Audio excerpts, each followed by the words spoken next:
You, Angie. Thank you, Kim. Thank you, Paul. And thank you for being here tonight at Saturday Night Live. Life Recovery. Life Recovery. Life Recovery. Whatever's going on in your life. You may think that you have the worst, messiest life, but you know what? That's probably not the case. Probably not the case. But life is messy. And here at Saturday Night Live, we're here to help you to deal with your mess. But there's a deal here. If we help you deal with your mess, you got to help us. You have to help me deal with my mess. So is that a deal? Deal. I try to help you, and then you help me, right? Okay. So I'll work on holding up my end of the deal. You hold up your end of the deal. I want to welcome Facebook Live and YouTube. Are we on YouTube? All right, good. And so we're glad you're here. I want to start off with one of the things you were talking about, as far as faith and belief. You brought to my mind that Carl Jung said that. And he was one of the, I think he was like the third most famous psychologist back in the early 1800s, late 1800s, early 1900s. Anyway, somebody asked him about if he believed in God, and he said that he does not have to believe, because you don't have to believe when you know. And I thought that was a very interesting statement for a world-renowned psychologist to make. And then also to follow that up, I was digging around in my notes for this statement here that Dr. Albert Einstein said. He said the most important decision we make is whether we believe we live in a friendly or hostile universe. That's what Einstein said. I see the head spinning out there. Shall I read that quote again? The most important decision we make is whether we believe we live in a friendly or hostile universe. Well, there is a point to that. His point is, there's another quote that I have down here. I didn't see it till just now. He said, God doesn't play dice with the universe. I thought that. But his point about the most important question is whether we believe. And his conclusion, would you like to know his conclusion about that first? His conclusion was that with everything that must go right for we humans to survive, to live,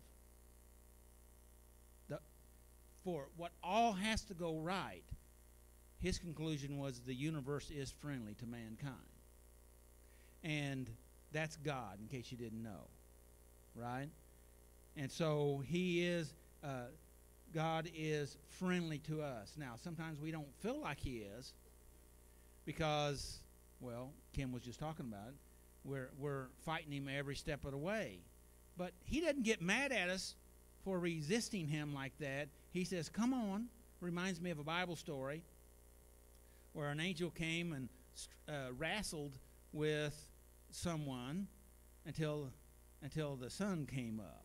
And it wasn't so that because the angel could win, just the winning wasn't about who won the battle there.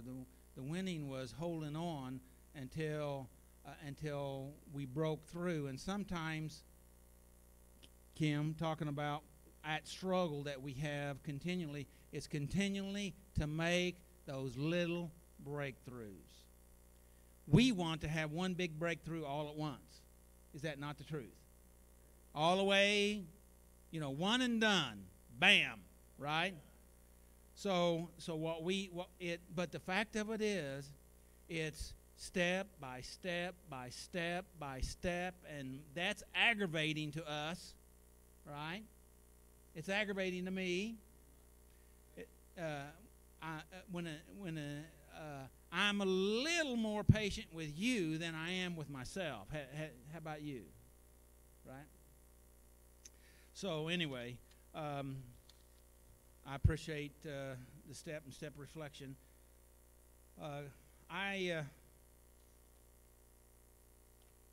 looking for my notes. I got all kinds of notes, but I got the wrong ones here. So would you mind bringing me that paper right there? The top one, that has to be it. Does it? That's not it. Well, I've gone almost 10 minutes anyway. Let me read you a couple other quotes that I had down here that I wanted to do. And actually, that's what some of my notes were about. And it was, has anybody ever heard of emotional sobriety? Yes, yes. Well, what's the difference between emotional sobriety and physical sobriety?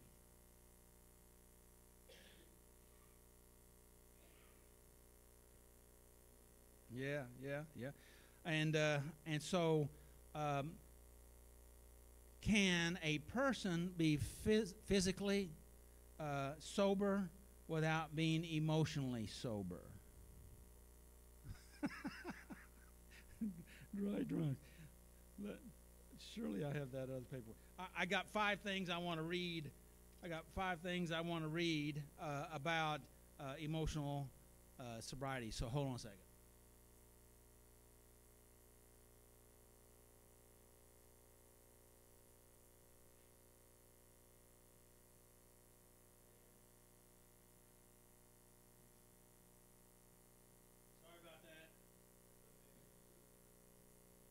Okay, 5 things. How do you know if you're emotionally sober? Isn't that a good question? Okay. How do you know? And I've got a worksheet back in the back. If you want to see it, I think it's back on the far table over there. It says emotional sobriety versus physical sobriety. And anyway, here's the 5 things. We're going to cover this one of these days, but it was so good I thought I would squeeze it in right here. How about that? Is that all right? Go for it. 5 things, and we typically, do you realize we typically display our sobriety in one way or another, right? Physically and emotionally. Is that too much? Here's the 5 things. You no longer dwell on your past mistakes. If you no longer dwell on your past mistakes, then you have you're emotionally sober, okay? You can accept temporary roadblocks without breaking down.